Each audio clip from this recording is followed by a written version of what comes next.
ओम श्री साईराम. रामकथा रसवाहिनी. प्रकरण 27. पाताल लोक. विभीषण, हनुमान, नल, नील, अंगद आणि इतरांना रामाने आलिंगन दिलं आणि सर्वांना दैवी स्पर्शाने पुलकित केलं. तत्क्षणीच त्यांच्या सर्व वेदना नाहीशा झाल्या. त्यांच्या जखमाही भरून निघाल्या. रामाचं आनंदित मुख पाहून वानरांना आनंद झाला. रामाची कृपादृष्टी वानरांवरून फिरली. इकडे ही दुःखद बातमी घेऊन मेघनादाची पत्नी सुलोचनेकडे तिच्या दासी धावल्या. हे क्षुल्लक काम मेघनाद किंवा कुंभकर्ण सहज पार पाडतील असं मला वाटत होतं. आता त्यांच्या शक्ती अपयशी झाल्याचं मी स्वतःच्या डोळ्यांनी पाहिलं. वानरांनी केलेल्या हल्ल्याचं मेघनाद लक्ष झाल्याचं पाहून मला लज्जा वाटते. वानरांकडून वध केलेल्यांना पराक्रमी व्यक्ती कसं म्हणावं? रावणाने सुलोचनेचं सांत्वन करण्याचा प्रयत्न केला. तो म्हणाला, हे आदरणीय पुत्रवधू, दुःख करू नकोस. मी या प्रकारचा वीर आहे असं समजू नकोस. तासाभरातच मी तुझ्या मनाला शांती देईन. युद्धभूमीवर तू माझा प्रचंड पराक्रम पाहशील. ज्यांनी तुझ्या पतीला मारलं त्यांची शिरं तोडून मी घेऊन येतो. हे निस्संशय खरं होईल. अशा रीतीने रावणाने सुलोचनेसमोर स्वतःचीच बढाई मारली. रागाने त्याचे शरीर जळत होतं. तो भयंकर संतापला होता. त्याचे आत्मप्रौढीने भरलेले शब्द ऐकून चाणाक्ष आणि धर्मपरायण सुलोचना म्हणाली, हे दशानन, आपल्याला विजय मिळण्याची एवढीशी तरी आशा उरली आहे का? तुम्ही भ्रमाच्या खोल अंधकारात बुडालेले आहात. इतके दीर्घकाळ मी माझा संताप आणि निराशा गिळून बसले, कारण सासऱ्यांना विरोध करणं मला योग्य वाटलं नाही आणि विशेषतः या बाबतीत तुमची समजूत पटवून देण्याचा प्रयत्न करणं देखील निरुपयोगी आहे. या प्रदेशातील राक्षसांच्या नाशाला तुमचा रागच कारणीभूत आहे. तुम्हाला या युद्धात विजय प्राप्त करणं ही अशक्य कोटीतली गोष्ट आहे. मी तुम्हाला सांगते, हे निर्विवाद सत्य आहे. हेच सत्य आहे. सुलोचना अचानक उठली आणि एकटीच रडत विलाप करत मेघनादाची माता महाराणी मंदोदरीच्या कक्षाकडे निघाली. तिथे जाऊन सासूला प्रणाम करून म्हणाली, हे संकटाला पाचारण करणारे दुसरे कोणी नाहीत तर तुमचे पतीच आहेत. आज नाही तर उद्या तुम्हाला देखील या संकटाला तोंड द्यावं लागणार आहे. त्यातून तुमची सुटका नाही. दुःखाने विदीर्ण झालेल्या हृदयातून तीक्ष्ण आणि क्रूर भेदक शब्द बाहेर पडले. रावणाच्या पापी कामना आणि त्याचा स्वतःच्या दुष्टपणाविषयीचा गर्व यांचं मंदोदरीने चिंतन केलं तेव्हा तिलासुद्धा दुःख झालं. सुलोचनेचे शब्द भीषण सत्य आहेत हे लक्षात येऊन तिला रडू कोसळलं. कितीतरी वेळ दोघी निःशब्द बसल्या आणि नंतर दोघींनी एकमेकींना रामाचे सद्गुण आणि पराक्रम तसंच सीतेचं धैर्य आणि पातिव्रत्याचं गुणवर्धन करत दिलासा दिला की अशा दिव्य व्यक्तिमत्वाचं ओझरता का होईना दर्शन घेण्याचं भाग्य मिळालं तर त्यांचं जीवन कृतार्थ होईल. वियोगिनी सुलोचनेचे त्याच्या पुत्रवधूचं दुःख रावणाला सहन झालं नाही.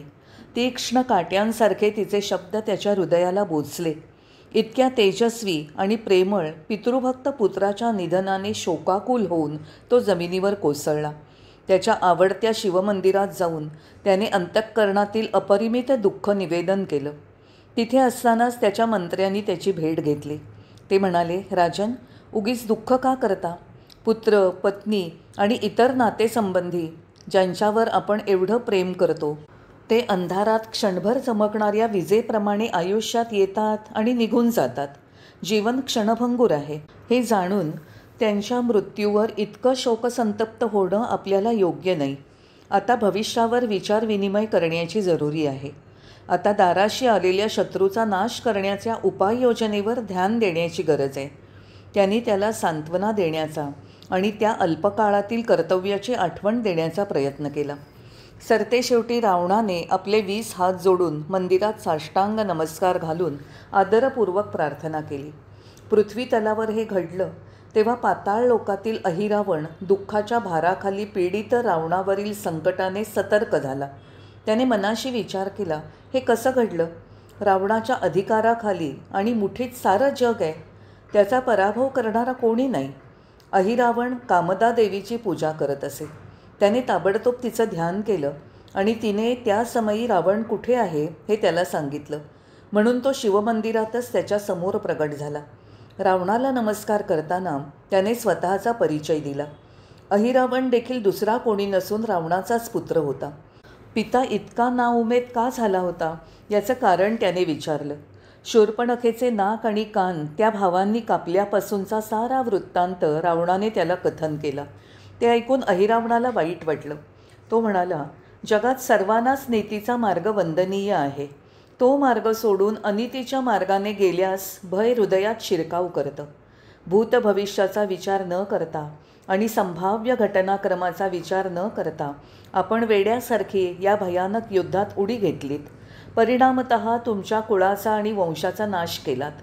मानवातील शौर्य आणि शक्तीची तुम्हाला कल्पना नाही. त्यांच्यातील सर्वश्रेष्ठ माणसाला तुम्ही अति नीच आणि क्षुल्लक समजलात. तरीही मी आता तुम्हाला एक गोष्ट सांगू इच्छितो. राम आणि लक्ष्मणाला बंदी करून मी त्यांना पाताळात घेऊन जातो. माझ्या कामदा देवीला मी त्यांचा बळी अर्पण करीन. त्यामुळे राक्षस कुळाचं नाव उज्ज्वल होईल. असं म्हणून त्याने रावणाला नमस्कार केला आणि कामदा देवीचं ध्यान करून प्रणिपात केला. नंतर तो रामाच्या छावणीत शिरला आणि त्याच्या सिद्धी सामर्थ्याने साऱ्या वानर छावणीला घनदाट काळोखाने वेढलं. कोणाला स्वतःच्या डोळ्यासमोर धरलेले तळवेही दिसेनात इतका काळोख घनदाट होता. छावणीत सारे वानर अतिदक्षतेने असे बसले होते की मृत्यू देखील तिथे प्रवेश करण्याचं धाडस करणार नाही. छावणीचं रक्षण करणाऱ्या हनुमानाने आपलं शेपूट इतकं वाढवलं की त्यांच्या वेटोळ्यांनी साऱ्या छावणीभोवती कितीतरी मोठी भिंत उभी राहिली. त्या अभेद्य दुर्गाच्या एकुलत्या एक प्रवेशद्वाराशी हनुमान स्वतः बसला. शेपटीने केलेल्या त्या दुर्गाला पाहून अहिरावणाला फार भीती वाटली. या संरक्षक फळीचा भेद कसा करावा हे त्याला सुचेना. अचानक विचार सुचून त्याने बिभीषणाप्रमाणे स्वतःला बदलवून प्रवेशद्वाराशी हनुमानाला म्हणाला, मित्रा, मला रामाला भेटलंच पाहिजे. त्यांच्या परवानगीने मी संध्यावंदन करायला बाहेर गेलो होतो. आता मी संध्यावंदन संपवलं आहे. आता जर मी अविलंब आत गेलो नाही तर त्यांची आज्ञा मोडल्याचं पाप लागेल. म्हणून मला छावणीत जाऊ दे. त्याचा आवाज आणि रूप हनुमानाच्या कानाला आणि नजरेला बिभीषणाप्रमाणेच वाटल्याने हनुमान फसला. त्याने त्याला छावणीत जाऊ दिलं. दिवसभराच्या युद्धामुळे दमलेले नल आणि सुग्रीव गाढ झोपलेले त्याने पाहिले. हातात हात घालून राम आणि लक्ष्मणालाही झोपलेलं पाहिलं. तोतया बिभीषण येत असल्याचं रामाने पाहिलं नाही असं नाही, पण त्याने साऱ्या राक्षस वंशाचा समूळ नाश करण्यासाठीच लीलया मानवी देह धारण करून अवतार घेतला होता. पाताळ लोकात रावणाचे वंशज जिवंत राहिले तर त्याचं अवतार कार्य अपूर्ण राहिलं असतं. म्हणून अहिरावण कोणती क्लुप्ती लढवत आहे हे माहीत नसल्यासारखं दाखवण्याचं नाटक त्याने केलं. इतरांना त्याची ही लीला समजणार नाही. कुणाला कुठे कोणत्या प्रकारे नाश करायचा हे त्यालाच माहीत. त्याच्या वेगळ्याच शैलीने तो नाटक खेळतो. कुणालाही चक्कर येऊन शुद्ध हरपेल अशासारखा मोहन मंत्र त्या राक्षसाने म्हटला. त्यामुळे वीर वानरश्रेष्ठ अधिकच गाढ झोपले. नंतर त्याने राम लक्ष्मणाला बंदिस्त केलं आणि तो त्यांना पृथ्वीच्या पोटात पाताळात घेऊन गेला. काही वेळानंतर वानरांना जाग आली आणि राम लक्ष्मण नाहीसे झालेले पाहून ते गोंधळून गेले. जिथे ते झोपले होते त्या जागी खोल खड्डा पडला होता. साऱ्या छावणीत ही बातमी पसरताच हाहाकार उडाला. जसं चंद्राशिवाय आकाश किंवा पाण्याशिवाय कमळं तसं वानर उदास झाले. दोघा भावांचा शोध घेण्यासाठी आणि त्यांना परत आणण्यासाठी वानर सर्वत्र हिंडू लागले. पुष्कळ जण समुद्रकिनारी गेले. काहींनी वानर छावणीच्या सीमारेषा शोधल्या. कुणालाही काहीही खूण सापडेना. वानर आशा आणि धैर्य नष्ट झालेलं दुःख आणि निराशा यांनी घेरले गेले. सारे राक्षसवीर नष्ट झाले आहेत. रावण एकटाच जिवंत आहे. त्याचे दिवस भरले होते. अशा वेळेला हे दुर्दैव आमच्यावर मात करत आहे. अशा तऱ्हेने वानर नशिबाला दोष देऊ लागले. वानरराज सुग्रीव स्वतः शुद्ध हरपून पडला. बिभीषणाने ही गोष्ट ऐकली नव्हती. तो समुद्रस्नान करून ओले त्यानेच प्रातःकाळाचं संध्यावंदन संपून परत येत होता. वानरांनी धावत जाऊन त्याला राम लक्ष्मण छावणीत दिसत नसल्याचं सांगितलं. एक क्षणभर बिभीषणाला विषाद वाटला. परंतु राक्षस त्यांच्या अघोरी शक्तींचा कसा युक्तीने वापर करतात हे तो पुरेपूर जाणत असल्याने त्यांनी काय घडलं असेल याचा बरोबर अंदाज केला. चला आपण छावणीत जाऊ, त्याने वानरांना सांगितलं. त्यामुळे वानर थोडे सावरले. जेव्हा प्रवेशद्वारावर बिभीषण हनुमानाला भेटले तेव्हा हनुमानाला फार आश्चर्य वाटलं. हनुमानाने विचारलं, काय काही वेळापूर्वी तुम्ही या दारानेच छावणीत शिरलात? तुम्ही माझी परवानगी घेतलीत? यावरून बिभीषणाला स्पष्ट कल्पना आली. मनातल्या मनात काय घडलं असेल त्याचं चित्र त्याने पाहिलं. म्हणून वानरांना उद्देशून तो म्हणाला, वानर मित्रांनो, काळजीचं कारण नाही.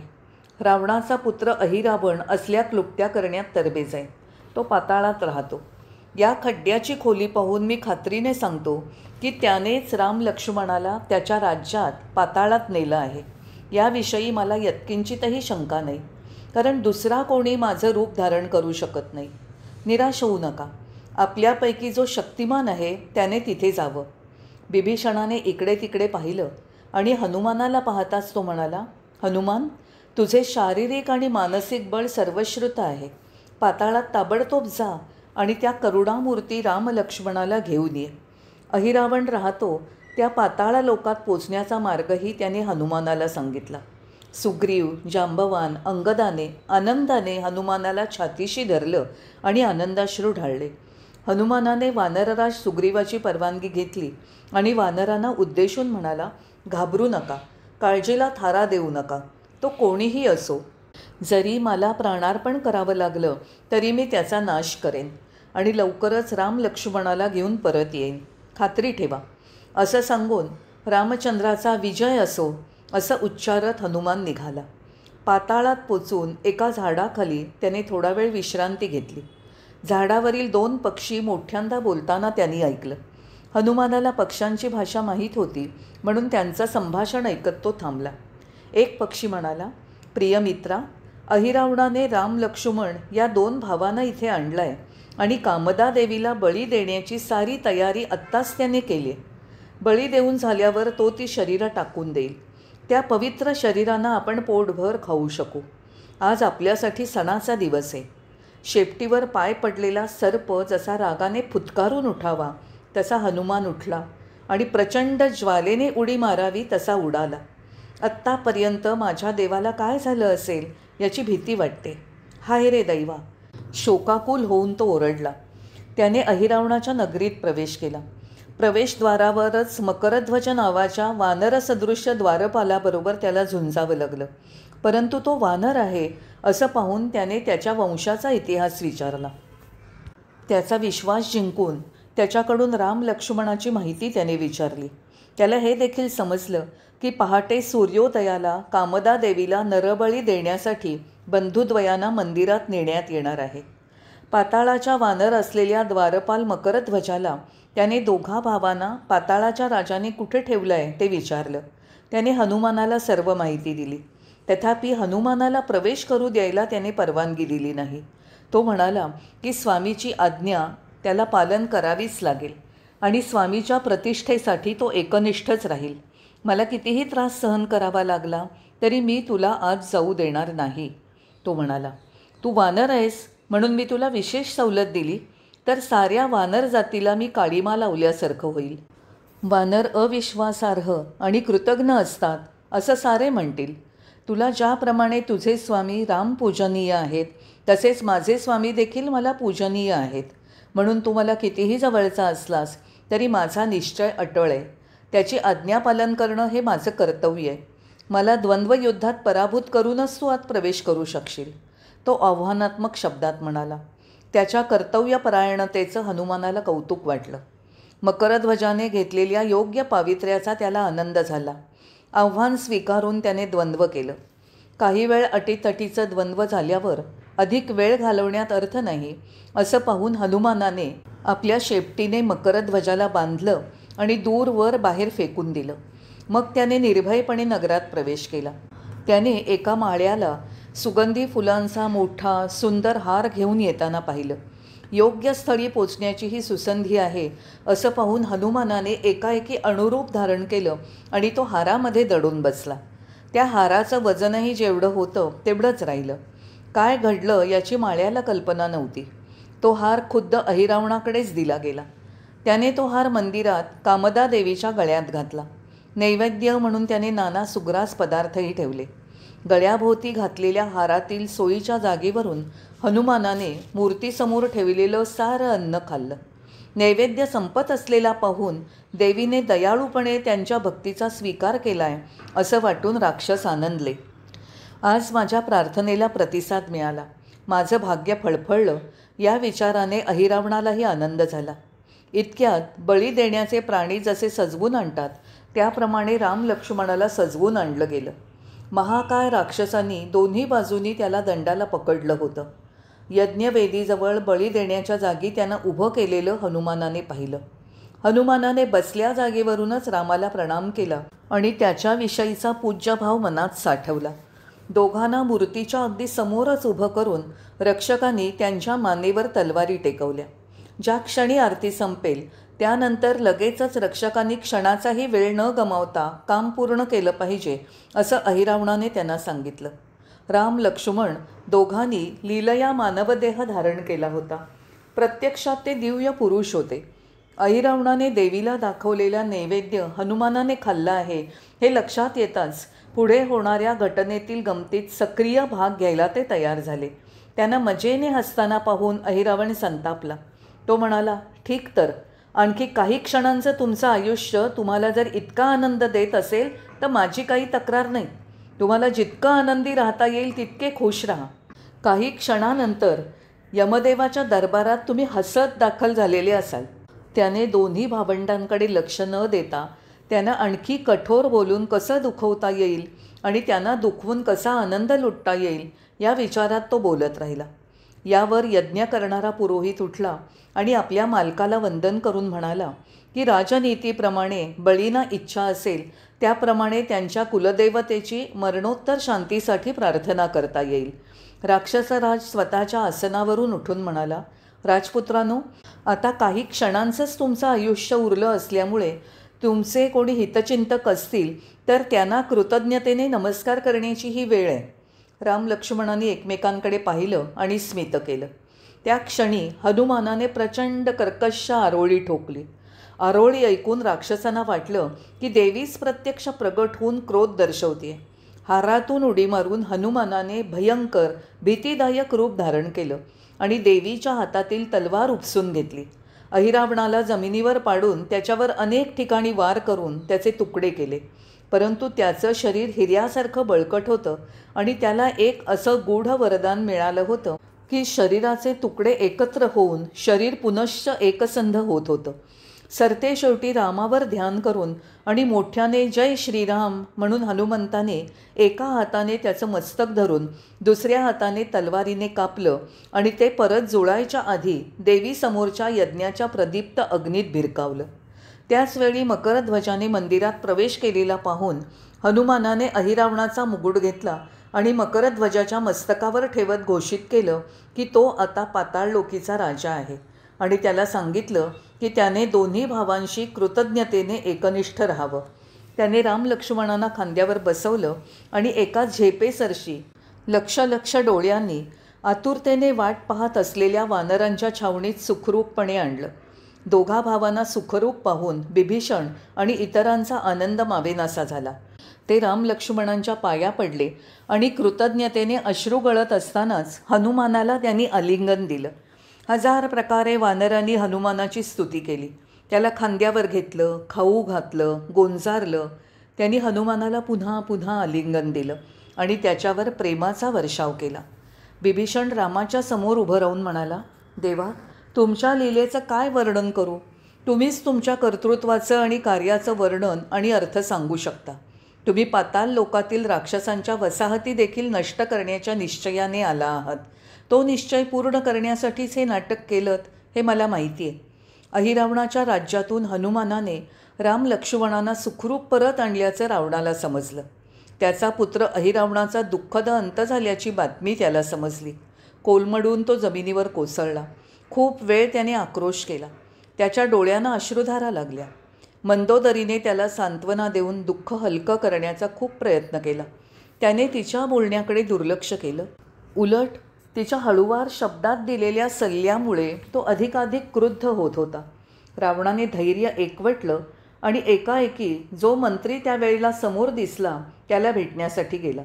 त्याचं नाव होतं सिंधूरनाथ. तो अतिशय वृद्ध आणि आदरणीय मंत्री होता. तो अतिशय सुज्ञ आणि बिभीषण लंकेत असताना त्याच्या निकटवर्ती आतील होता. त्याने त्याला अनेक नैतिक सद्गुण आणि मानव आणि पदार्थ यांच्या नाशिवंततेविषयी सल्ला दिला. रावणाने त्याचं बोलणं ऐकलं नाहीच. त्याच्या शब्दांचा उघड तिरस्कार केला. रावणाची ही प्रतिक्रिया पाहून मंत्र्याला वाईट वाटलं. त्याच्या मनात विचार आला, विनाशकाले विपरीत बुद्धी असं म्हणतात ते खरं आहे. बिचारा स्वतःच्या विनाशाकडेच जातोय. त्यामुळेच योग्य सल्ला देखील त्याला कडवट वाटतोय. तरी देखील त्याने दयाभावनेने सल्लामसलत केलीच. रावण स्वतःशीच म्हणाला, माझे सगळे संबंधी मारले गेले आहेत, कोणीही जिवंत राहिले नाहीत. त्याचवेळी एक वृद्ध मंत्री म्हणाला, आपण असं का म्हणता? आपला आणखी एक पुत्र ज्याच्याजवळ 72 कोटी राक्षस आहेत असा नरकात जिवंत आहे, त्याला मदतीला बोलवा. ताबडतोब एक दूत त्याच्याकडे पाठवा. तो शत्रूचा नाश करेल याविषयी शंका बाळगू नका. हे ऐकून रावणाला आनंद झाला. हुशार नरांतकाला बरोबर घेऊनच येण्यासाठी त्याने धूमकेतू नावाच्या दूताला पाठवलं. दूताने लंकेवर ओढवलेल्या संकटांची कहाणी सांगून रावणाने त्याला मदतीची निकराची साथ दिली आहे असंही सांगितलं. तत्क्षणीच तो साऱ्या सैन्यासह निघाला आणि रणक्षेत्रावर पोचल्यावर ताबडतोब वानर सैन्यावर तुटून पडला. हनुमानाने दुरूनच त्याला पाहिलं. त्याला तोंड द्यायला तो सामोरा गेला. त्याचे भयंकर भीतिदायक रूप पाहून नरांतकाला भीती वाटली. त्याने धूमकेतूला त्याचा परिचय विचारला तेव्हा त्याला कळलं, त्याच्या इतर भावांना यमसदनी पोचवणारा तो अमित पराक्रमी हनुमान आहे. हे ऐकून नरांतक अधिकच भडकला. धनुष्याला बाण लावून त्याने हनुमानावर सोडले, परंतु हनुमानाने ते हातानेच पकडले आणि त्याचे तुकडे केले. नरांतकाच्या अगदी जवळ येऊन त्याने मुठीने त्याच्या छातीवर तडाखे मारले. त्याला उचलून वेगाने गरगर फिरवलं आणि असं आपटलं की तो रसातळाला पोचला. लाखो राक्षसांना समुद्रात फेकलं. नरांतकाच्या सैन्यातील रथांचे त्याने तुकडे तुकडे केले आणि सारथ्यांनाही मारलं. जय साईराम.